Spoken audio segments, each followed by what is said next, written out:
Professor Zalmino Zimmermann.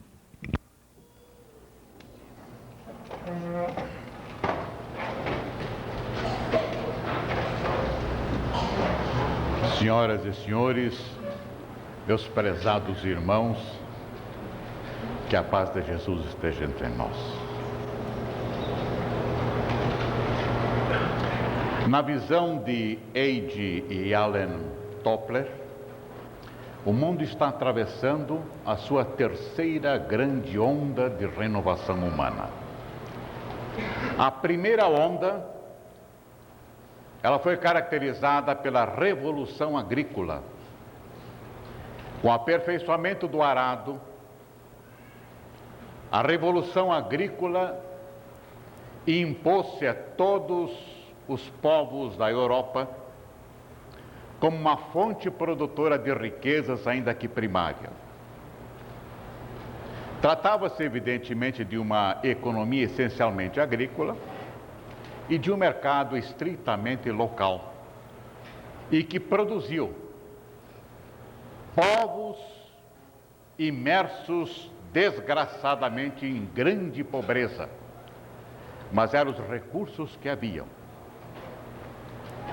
Esta revolução agrícola, os seus reflexos e as suas características ainda são visíveis, infelizmente, no nosso mundo atual, na África principalmente, na Ásia e também na América Latina, onde os povos dependem e vivem apenas ou principalmente dos recursos hauridos da agricultura. A segunda onda, importantíssima, é a onda caracterizada, a grande onda de transformação humana, na verdade, caracterizada pela Revolução Industrial. A Revolução Industrial veio acompanhado também de um grande movimento filosófico e político, a partir de Descartes, com o discurso do método em 1637, e com o célebre Tratado de Westfália em 1648, que acabou com todos os conflitos, que na verdade eram conflitos permanentes até então, entre os povos da Europa, abrindo oportunidade para o surgimento do Estado-nação e também para a construção de um conceito de soberania.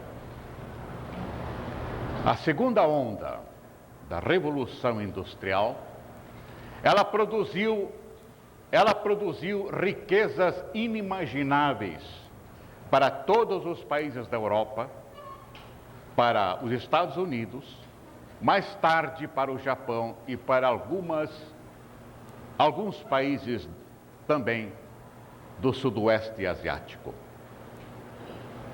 A produção de riquezas, fruto da Revolução Industrial, propiciou inclusive a colonização da África e de outras regiões do globo, graças aos recursos que as nações europeias auferiram, o auriram. A terceira onda, que é a onda que nós estamos registrando, esse grande movimento de transformação do mundo, já não é só a riqueza. É uma onda de conhecimento.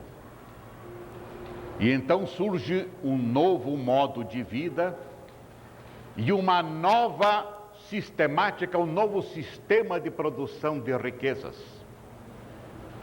Graças à ciência e à tecnologia, essa terceira onda alcança para a humanidade recursos realmente que podem realmente ser catalogados como fantásticos, abrindo todo dia novas fronteiras na ciência, na tecnologia. A terceira onda, que é a onda que nós vivemos, é que possibilita as nações se distinguirem uma das outras, umas poderosas, outras menos poderosas e outras sem poderio nenhum.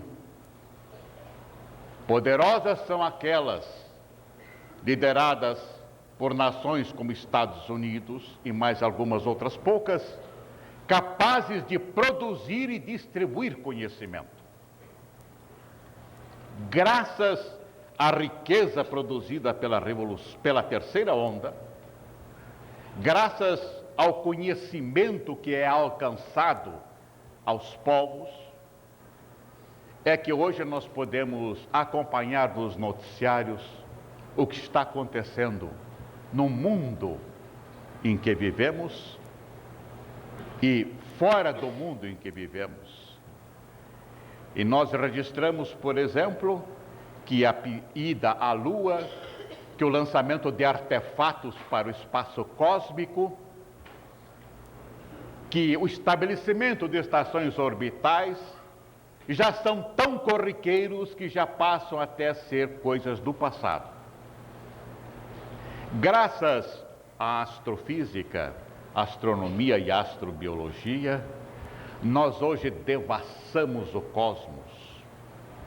O observatório Huxley, que capta os raios infravermelhos de corpos distantes a milhares de anos-luz, e recentemente o Chandra, que capta as emissões de raio-x de corpos mais distantes ainda na imensidão cósmica, nós estamos, pouco a pouco, nos dando conta da pequenez que nós somos. Nós fazemos parte, um pequeno planeta, mas uma escola importante de aprendizagem dentro do grande projeto cósmico divino. Um pequeno planeta que pertence a um sistema solar, mais 8 companheiros de órbita em torno de um Sol, que só tem a 5ª grandeza. Logo, existem sóis, astros 5 vezes superiores. E o Sol e o sistema solar estão apenas na periferia de uma galáxia que nós conhecemos como Via Láctea, que é essa mancha que nós olhamos para o céu à noite, e como nós estamos na periferia, nós enxergamos uma mancha. Essa galáxia, ela tem bilhões de sóis, maiores, grande parte deles, do que o nosso Sol, bilhões de astros, cada um com seus planetas, com seus satélites. E a nossa Via Láctea não é nada perto de todo o sistema cósmico. O nosso universo pode simplesmente conter trilhões, quatrilhões de galáxias imensamente maiores do que a nossa Via Láctea. E o pensamento vai se perdendo.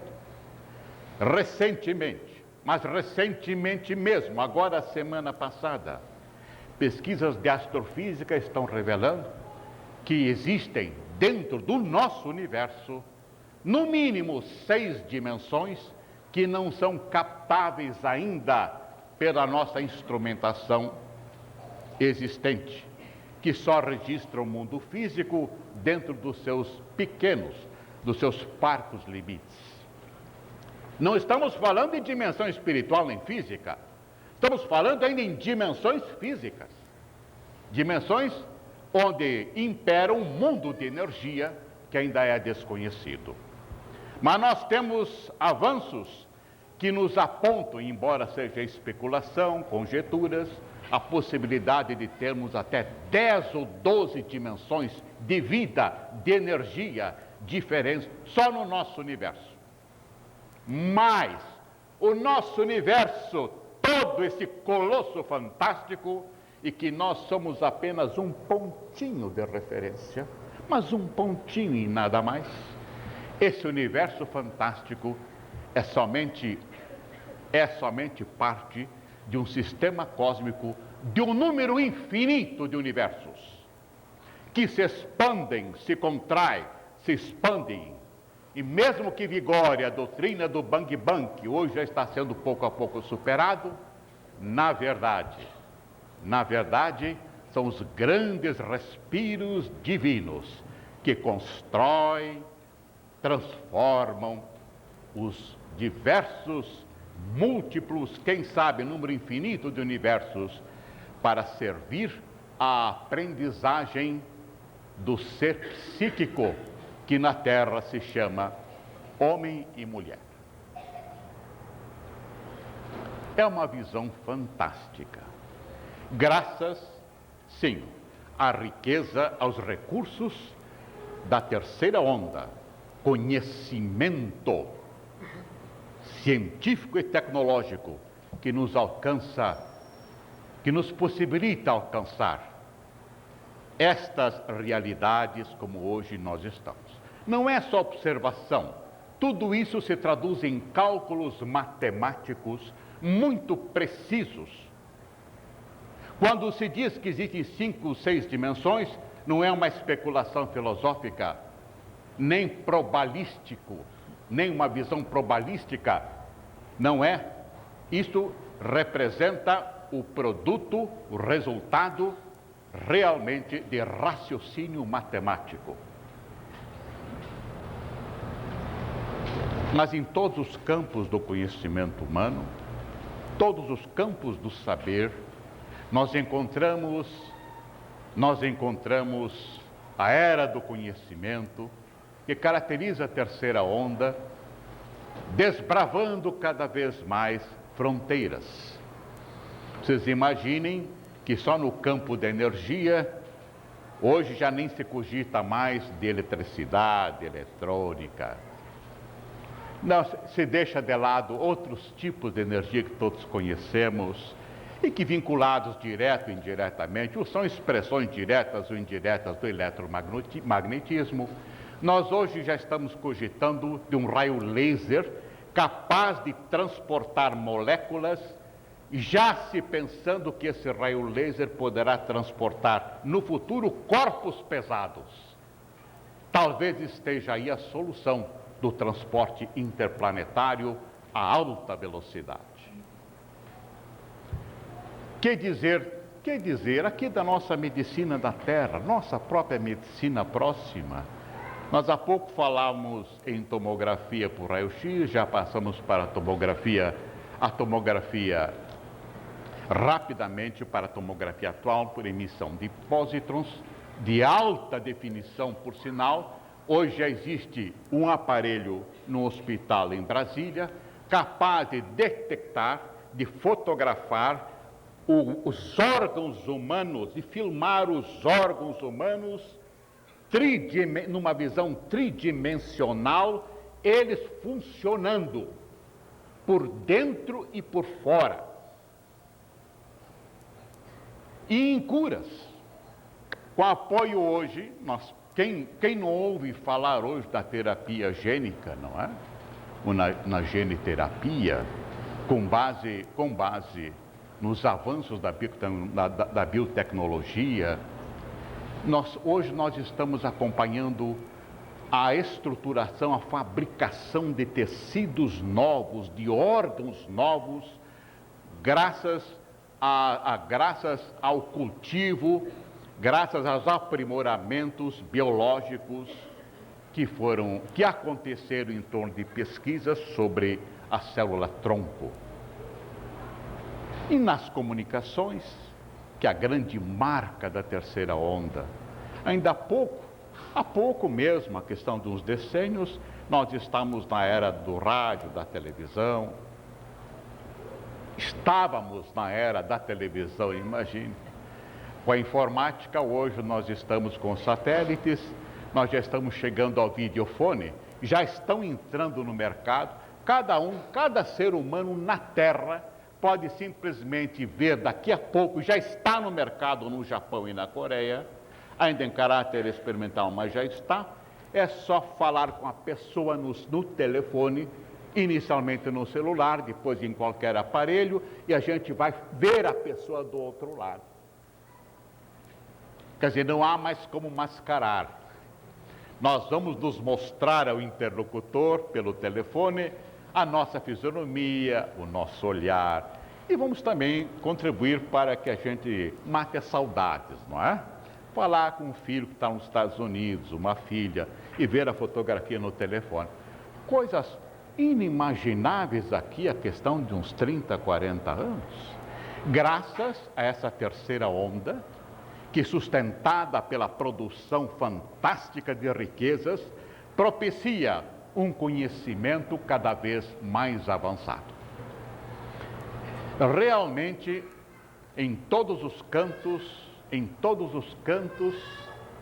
nós encontramos um hino, nós encontramos dentro dos laboratórios, fora dos laboratórios, todos os feitos cantando a inteligência humana, a glória da cultura científica e tecnológica. Mas há uma questão que nem a ciência e nem a tecnologia conseguiu resolver. Com todo este acervo fantástico de conhecimentos, por que tanta angústia da humanidade? Por que tanta violência no coração humano? Eis a grande indagação. Eis a grande indagação. O que é que nós vamos fazer com toda essa ciência, com toda essa tecnologia? Como resolver o problema da aflição íntima do ser humano, que se traduz em violência, dando evidentemente, dando aso a que aconteçam agressões de todos os tipos contra a natureza humana. Nós estamos vivendo numa época muito difícil, não é de hoje, já vão lá mais de 50 anos, e que nos deixa muito pensativos. Benazir Bhutto, a ex-ministra do Paquistão, tem uma expressão lapidar. A nossa era, disse ela, será lembrada por muito e muito tempo na história das civilizações, como a era da destruição e da morte. Não há parâmetros para se igualar. É um fato, é um registro de quem foi realmente uma verdadeira águia na política internacional. E quando a gente começa a verificar e a pensar que mal ultrapassada a Segunda Guerra Mundial, com 6 milhões de assassinatos nos campos de concentração, nas câmaras de gases, com 12 milhões de russos que foram sacrificados pelo próprio governo stalinista, os próprios concidadãos russos, e que, não obstante, passado algum tempo, já surge a Guerra da Coreia, a Guerra do Vietnã, com centenas de milhares de mortos de todos os lados. Nós ficamos a pensar, a humanidade parece que não aprendeu nada. E não aprendeu mesmo, pois o Instituto de Investigações para a Paz, com sede, o Instituto Internacional de Investigações para a Paz, com sede em Estocolmo, na Suécia, registra hoje 31 conflitos armados em todo o mundo. E pensarão, será nos povos primitivos? Não. Desde a África até a Europa e até a América. 31 conflitos armados, vertendo sangue, guerras fratricidas, por nada. Se nós olharmos para a África, a tristeza é imensa. Em Ruanda, ainda continua a matança dos Hutus pelos Tutsis, já vai muito além de 1 milhão de mortos, principalmente crianças e mulheres. Angola é um país de aleijados. Grande parte da população anda de muletas. porque ainda não foram tiradas todas as granadas que foram escondidas pelas falanges revolucionárias. Uma granada, uma armadilha, melhor falando, é uma armadilha que custa $3, $4 e pronto, inutiliza uma vida. O Sudão, com 12 mil mortos em poucos anos, um país de famintos. A fome é tanta que a Cruz Vermelha fez agora, há pouco tempo, um apelo dramático, patético em Genebra, pedindo pelo amor de Deus que a humanidade vá atender. Não se trata de uma fome, por exemplo, que é como nós aqui conhecemos e que atinge 1/3 da nossa população. Não, que se diz abaixo da linha de miséria. Nem é essa em todo o mundo, uma fome que caracterize uma situação abaixo da linha de miséria. A fome é maior. A fome é imediata, está matando a toda hora.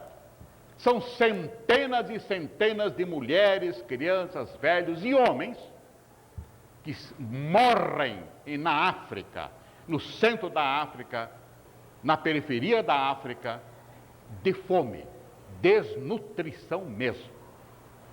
As mães com os peitos secos, os velhos imobilizados e os pais não têm o que fazer nem onde buscar recursos. Esperamos que o mundo ocidental atenda esse apelo da Cruz Vermelha. Na Argélia continua a mesma matança que vem nesses últimos 4 anos e que já matou 75 mil pessoas.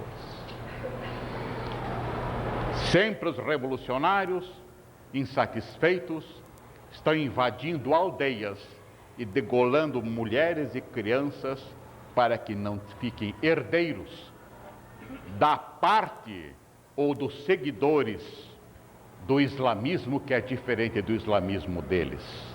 Falando de islamismo, hoje mesmo, o rádio noticiava uma grande mortandade provocada pelos sunitas no Paquistão, que invadiram as mesquitas dos xiitas e, a sangue frio, com metralhadora, mataram centenas de devotos que lá estavam, da mesma religião.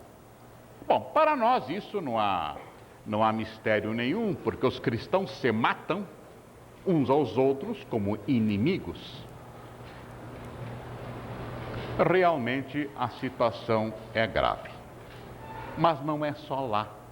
Nós ficamos tristes quando começamos a olhar o que está acontecendo no Oriente Médio.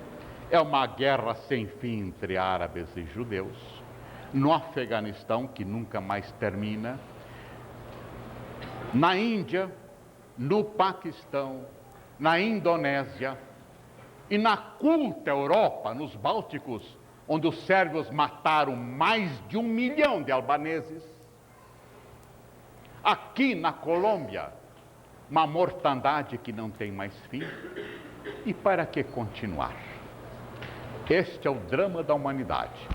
Com todo este arsenal de conhecimentos que nós temos e que a riqueza da terceira onda propicia. É um assunto muito sério. Mas existe uma outra violência que é pior do que essa, do que as das guerras. É a violência das drogas. Por que é pior? Porque ela está surdamente penetrando todos os lares do mundo, ceifando vidas uma atrás das outras, principalmente a flor da juventude e da mocidade. Nós falamos em guerras e podemos dizer que por trás de todas as guerras do mundo existem apenas poucas nações, na verdade meia dúzia de nações, e que fomentam, que sustentam essas guerras para vender armas, em nome de um comércio, porque comércio é neutro, não importa se é para matar ou não. São bilhões de dólares, centenas de bilhões de dólares, Só os Estados Unidos movimentam 300 bilhões de dólares em vendas de armas, seguidos de perto pela Rússia, que vende para o mundo todo, quem quiser, inclusive o conhecimento atômico. A Alemanha e outros países.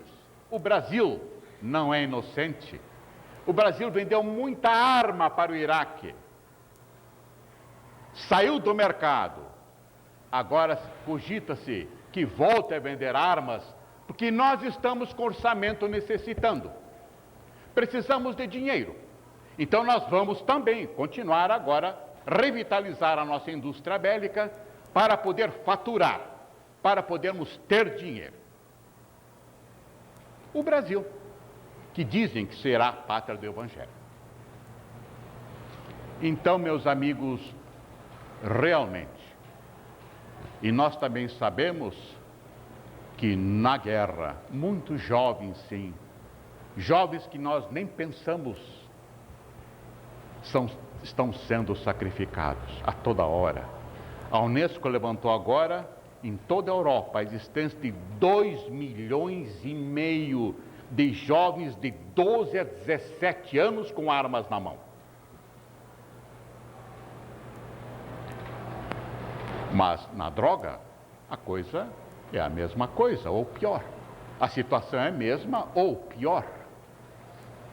Nós temos hoje, comandando as drogas, grandes capitais. São também bilhões de dólares, em mãos, na verdade, também de poucos grandes chefes do tráfico internacional. É a mesma situação. Agora, a droga mata muito mais que a guerra. Nós não temos hoje uma estatística mundial, mas são milhões de vítimas, de mortos, que se multiplicam em todo o mundo. E nós temos poucos recursos para enfrentá-los, na verdade, ainda. Algumas nações chegam a decretar-se em falência perante esse desafio. Tanto conhecimento, tanta riqueza que a terceira onda nos trouxe. É verdade que se procura causas, se procura resolver o problema. A sociologia, ela reexamina os sistemas de convivência, procura novos modelos, novos padrões de convivência social nacional e internacional. A economia examina as possibilidades de uma melhor distribuição de renda entre todos os povos, para ver se este seria um caminho para aliviar a situação. A psicologia vai lá examinar dentro das suas numerosas escolas, aquela que pudesse, ou algum tipo de sistema que pudesse atender esta particularidade que nós chamamos de agressividade humana, que caracteriza o comportamento da humanidade. Nós encontramos no direito também uma busca. Nós encontramos hoje as pessoas, os juristas, procurando examinar, adequar algum sistema penológico que pudesse atender mais, talvez, porque a questão é muito complexa, mas um sistema penológico que pudesse embasar a formulação de melhores conceitos de política criminal. A filosofia, com as suas especulações ontológicas, metafísicas e éticas, ela ressoa muito palidamente no tecido social. Então a situação ela se torna, parece, realmente grave. Tão mais grave quando nós verificamos a falência das religiões. 2000 anos de cristianismo, outro tanto de budismo, 3 ou 4 mil anos de hinduísmo, e os reformistas. Estão as religiões no mundo, o islamismo, o judaísmo. Qual é a contribuição das religiões para que a gente possa resolver o problema da violência e da agressividade humana? É um tal de repetir-se, repetir-se e repetir-se, e o velho jogo político do mundo, o velho jogo de artimanhas mundanas dentro das religiões, sempre em busca do vil comando, em detrimento dos verdadeiros interesses do ser humano, que é a sua convivência um com o outro. Então, fica-se a pensar, estamos no fim do mundo, no fim da civilização. Qual é o destino da humanidade? As coisas como estão se antepondo à nossa visão, nos levam de primeiro assim a pensar, nosso mundo não tem mais jeito, nós vamos chegar ao fim do mundo. Ainda mais agora nessas épocas que toda a humanidade anda aflita, às vésperas de uma nova guerra, envolvendo, quem sabe, não só 2, quem sabe não só 4, nem 6, mas envolvendo o mundo todo. Não obstante os apelos, porque nunca houve na história da civilização um movimento tão organizado, tão harmônico em todo o mundo, em todos os países do mundo, pró-paz, clamando pela paz, e tudo inútil. Sente-se, todos nós estamos sentindo, que está se aproximando um novo momento de dor. Ninguém escapa das suas consequências. Nós poderemos dizer que o Brasil estaria fora de qualquer possibilidade também de sofrimento devido a essa guerra. Não é verdade. O mundo é hoje uma aldeia global. Aquele velho sonho do Huxley está muito presente. É uma aldeia global. No ponto de vista científico e tecnológico, sim, é o admirável mundo novo que ele sonhou. Mas nós hoje ninguém escapa, quando nós falamos em globalização, efeito natural, das próprias comunicações e do jogo de poderio e de interesses entre as nações. O que é que está faltando? Por que esse estado de coisas? Qual é o nosso futuro, afinal? Estaremos chegando ao fim da humanidade? Allan Kardec, no capítulo 16º da Gênese, tem uma teoria muito interessante, que é a teoria da presciência. Kardec estabelece, respondendo a algumas indagações por cartas e de amigos, que os espíritos enxergam o futuro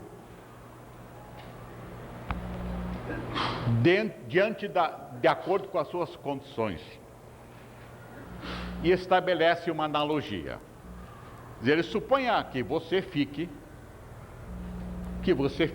numa elevação, numa curva de uma estrada. E de um lado você verifica que está passando uma caravana. Estão caminhando algumas pessoas, ouvindo algumas pessoas. Do outro lado, você observará que existem assaltantes. Os que vêm vindo desse lado não sabem o que vai acontecer.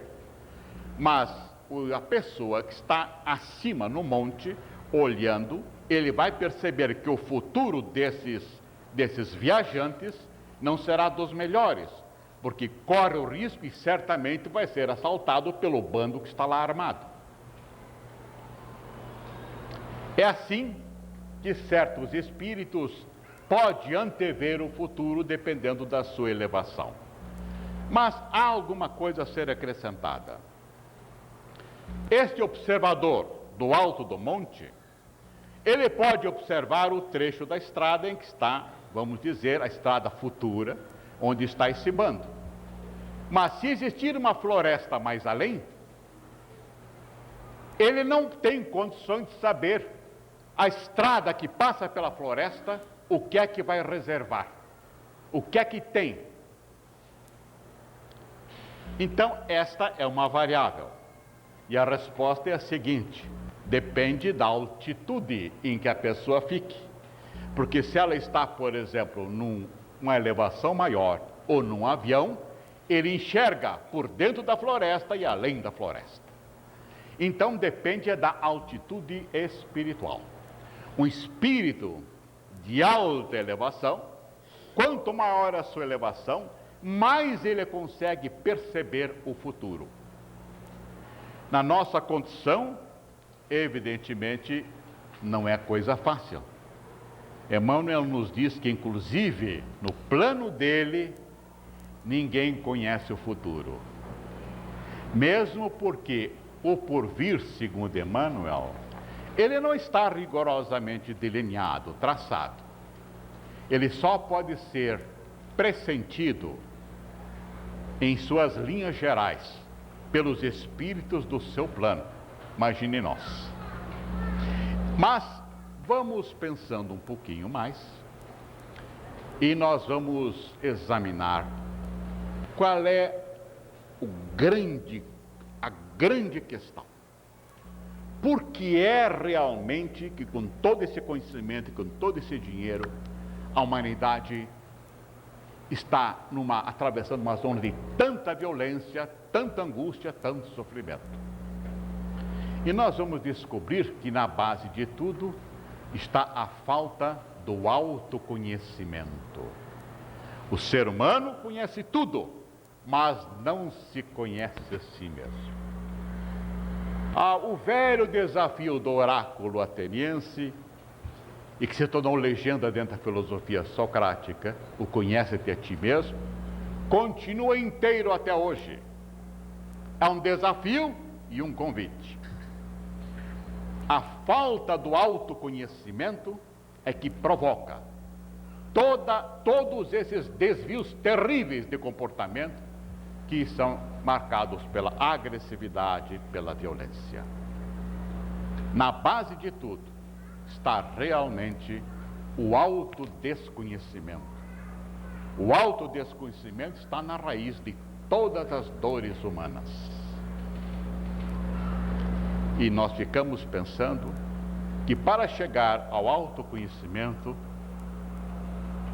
ainda há muito o que fazer. Nós temos dificuldade ainda, os cientistas e os filósofos, em se apartar do materialismo e do mecanicismo. Isto é muito triste em termos de visão do futuro. Às vezes são posições já superadas, mas que ainda persistem, repercutindo no meio científico e filosófico. A filosofia, ela não oferece, o pensamento filosófico não oferece solução para esses problemas. É um momento de desespero? Não. A candeia já foi acesa. A candeia foi acesa e ela está sendo colocada cada vez mais no alto, para que os povos do mundo a percebam. Que candeia é esta? A luz da revelação espírita, que pouco a pouco ilumina os povos. A luz do conhecimento espírita, que nos mostra o que somos, nos dá a chave do autoconhecimento e nos mostra que nós somos seres espirituais por excelência. Somos espíritos ocupando apenas corpos, e que o pensamento não é manifestação nem de não é qualquer expressão de neurotransmissor ou tem apoio em estrutura cerebral em si, ou tem como fonte a estrutura cerebral em si. O pensamento é produto da alma. O Espiritismo nos mostra que, além de nós sermos essencialmente espíritos, quer dizer, eu não tenho espírito, mas tenho um corpo provisório. Eu não sou corpo, mas sou espírito. Além disso, nos mostra que nós somos interexistenciais. Nós não vivemos só assim, um para os outros, mostrando-nos com a nossa aparência física. Nós estamos em contato psíquico contínuo com o mundo dos que não têm corpo físico, que nós chamamos o mundo dos desencarnados, através de um processo que Kardec catalogou como sendo mediunidade, uma faculdade natural, imanente, portanto, a todo ser humano, inerente a todo ser humano. Nós somos espíritos, sobretudo. Nós temos um futuro. E nós estamos nos comunicando não só com aqueles que são iguais a nós. Estamos nos comunicando constantemente com os espíritos que já estão do outro lado, na outra dimensão, na parte espiritual. Nós, quando falamos em dimensão, nós queremos deixar claro que não se trata de espaço físico, nem de dimensão física, porque nós temos que raciocinar além da nossa, além do nosso espaço-tempo. Dimensão quer dizer, se nós pudéssemos dar uma locação, uma terminologia espacial, nós diríamos que estamos aqui vivendo juntos. É uma outra dimensão, apenas. Nós estamos nos comunicando. Eles estarão aqui amanhã e nós estaremos lá amanhã. Quantas e quantas vezes isso aconteceu na nossa história. Então nós somos espíritos que estamos nos comunicando constantemente com outros espíritos. Constantemente. Essa palavra tem o seu valor próprio, não é de vez em quando. Vocês agora estão recebendo intuições, estão sentindo impressões de inúmeros espíritos que aqui estão acompanhando vocês. E nós também, sim, nós também nos comunicamos com ele através do nosso pensamento, sem percebermos, porque nós vivemos num mundo de energia, onde todos nós estamos juntos, trocando forças mentais, forças psíquicas. Mas o Espiritismo nos mostra que o ser humano é um ser espiritual, interexistencial, evolutivo. Nós viemos lá das zonas mais primitivas da natureza, lá dos domínios mais primários. Atravessamos toda a escala zoológica e um dia despertamos na dimensão hominal, já com consciência mais elaborada, com pensamento mais aperfeiçoado, com psiquismo mais avançado. E vamos continuando, nos aperfeiçoando cada vez mais, rumo à angelitude. Kardec, numa nota no seu item 540 do Livro dos Espíritos, dá uma síntese extraordinária. Diz ele que na natureza tudo se encadeia, do átomo ao arcanjo, que já foi átomo. E Leon Denis, no Problema do Ser, do Destino e da Dor, uma obra imortal, uma obra eterna, recolhe do pensamento hinduísta aquela frase poética, bonita, que todos nós conhecemos e com a qual nos deliciamos, não é? Que a alma dorme na pedra, não é isso? Sonha no vegetal, agita-se no animal e desperta no ser humano. Está aí a síntese, está toda a nossa evolução.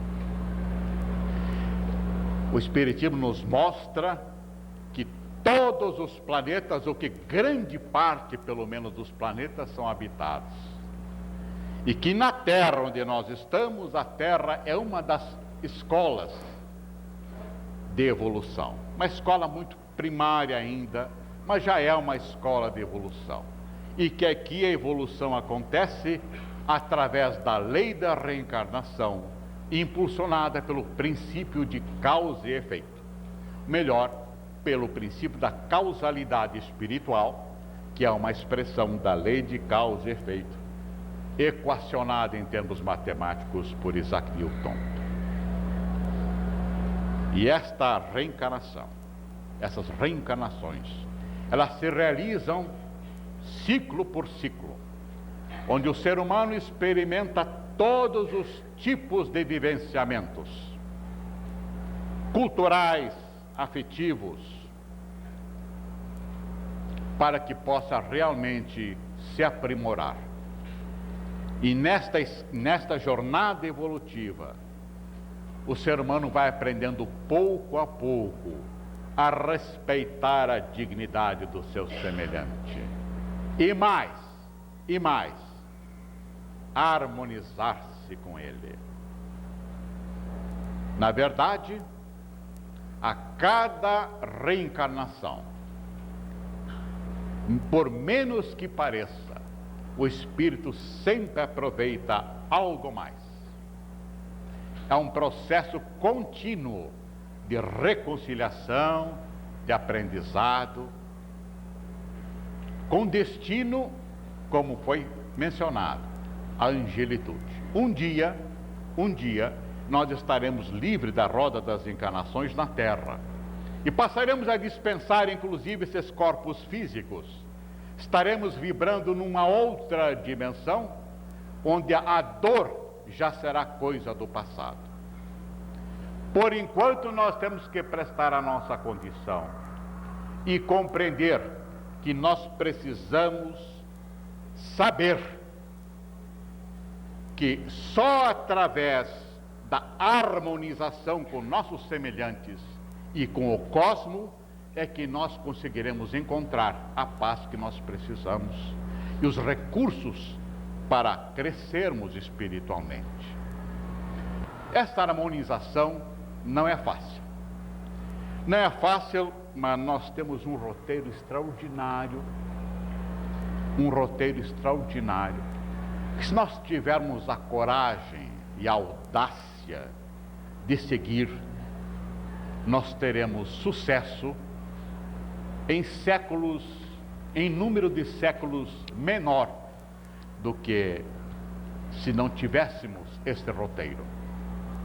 E esse roteiro nos é dado por uma mensagem tão conhecida há 2000 anos e que só é ouvida e falada de um para outro e não passa da intelectualidade, não entra no sentimento. É a mensagem de Jesus. A mensagem de Jesus não é complexa, não precisa 400, 600 mil páginas de Bíblia para entendê-la, nem as interpretações dos copistas, nem as interpolações dos exegetas. A mensagem de Jesus é muito simples, é meia página, mas que dificuldade para vivê-la.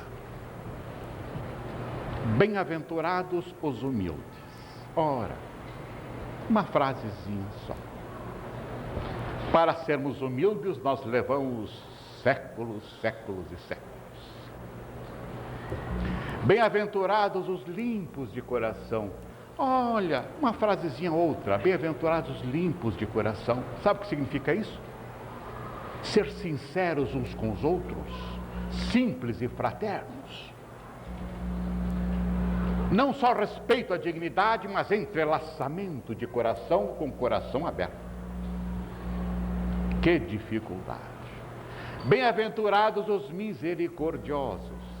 Imagine, que simples, ter pena, piedade do seu semelhante.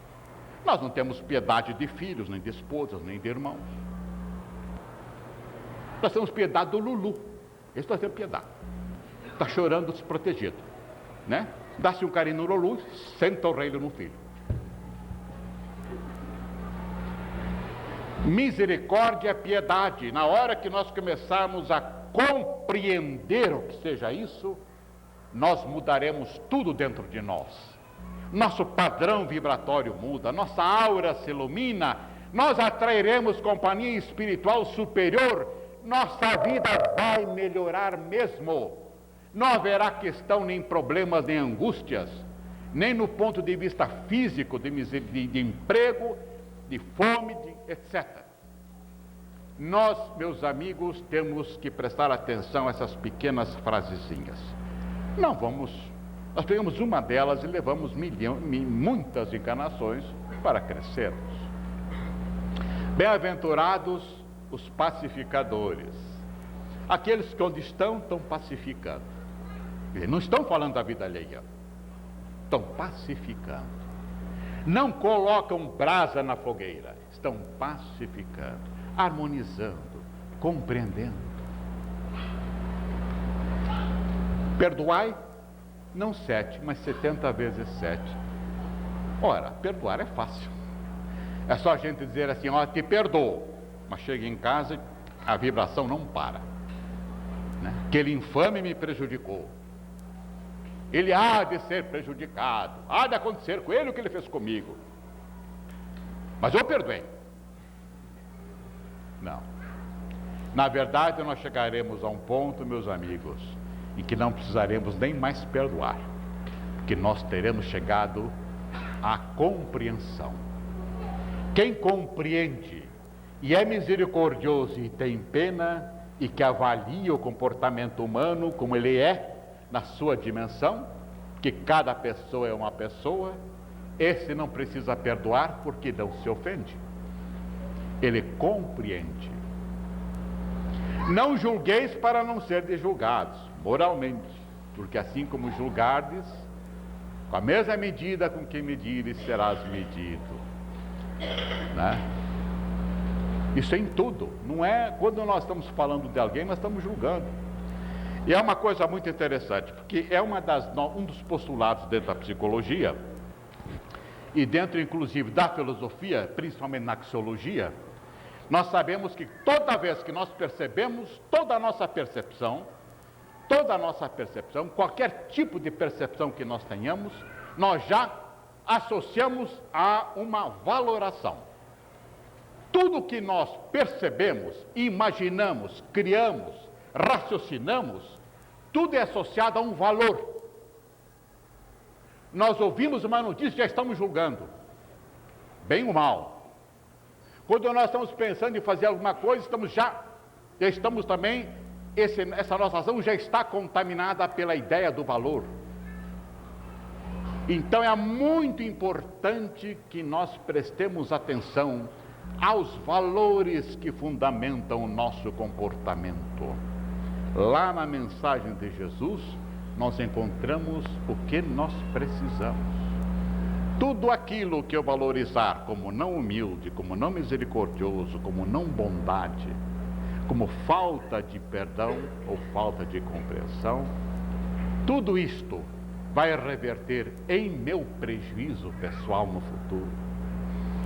Não é inferno, isso tudo é mitologia. Também não é um umbral, que é uma consequência natural.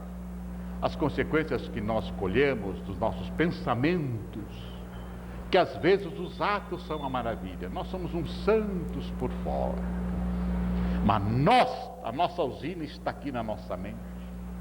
Nós podemos olhar para as pessoas e bombardeá-las com pensamento degenerado, com psiquismo degenerado, e causar-lhes mal.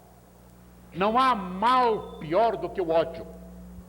Mal para quem merece, porque quem não merece não é atingido, mas principalmente para quem odeia, porque acaba desorganizando a sua própria oficina psíquica e vai demandar certamente encarnações, em hospícios, em situações terríveis psicológicas e daí por diante. É todo um painel maravilhoso e que nós temos o prazer de convidar os companheiros a examinar de perto. Autoconhecimento, saber-se. E nós temos uma mensagem extraordinária. Nós conhecemos a reencarnação, sabemos a realidade do Espírito e temos a mensagem de Jesus para nos ajudar. É um trabalho que nós temos que fazer lentamente, todo dia um pouco, vigiando, caindo e levantando, errando e aprendendo. Mas este é o caminho. E um dia chegaremos à recomendação maior do Mestre: amai os vossos inimigos, bendizei os que vos maldizem, fazei o bem aos que vos odeiam e orai pelos que vos perseguem.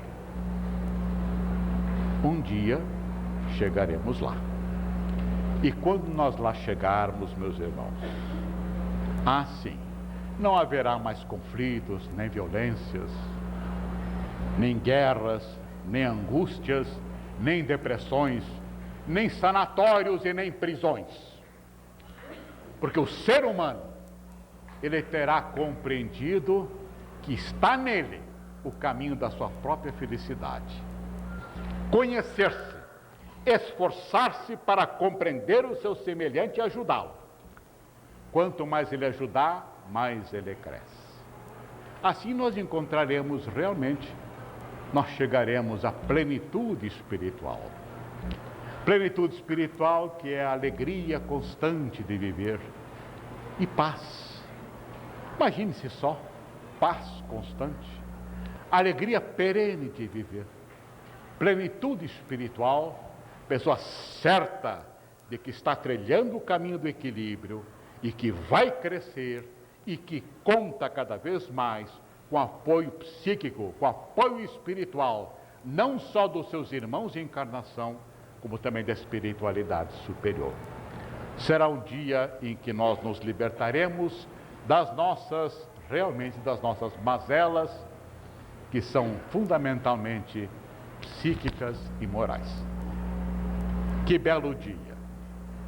Esperamos que ele nos chegue mais rápido, em poucos séculos, para que possamos um dia nos unir numa grande família universal, aqui ou em outro planeta. Mas esse tumulto todo, que nos machuca a alma, nos amedronta. Serão dias de luz para todos nós, que é o que desejamos a todos vocês de coração.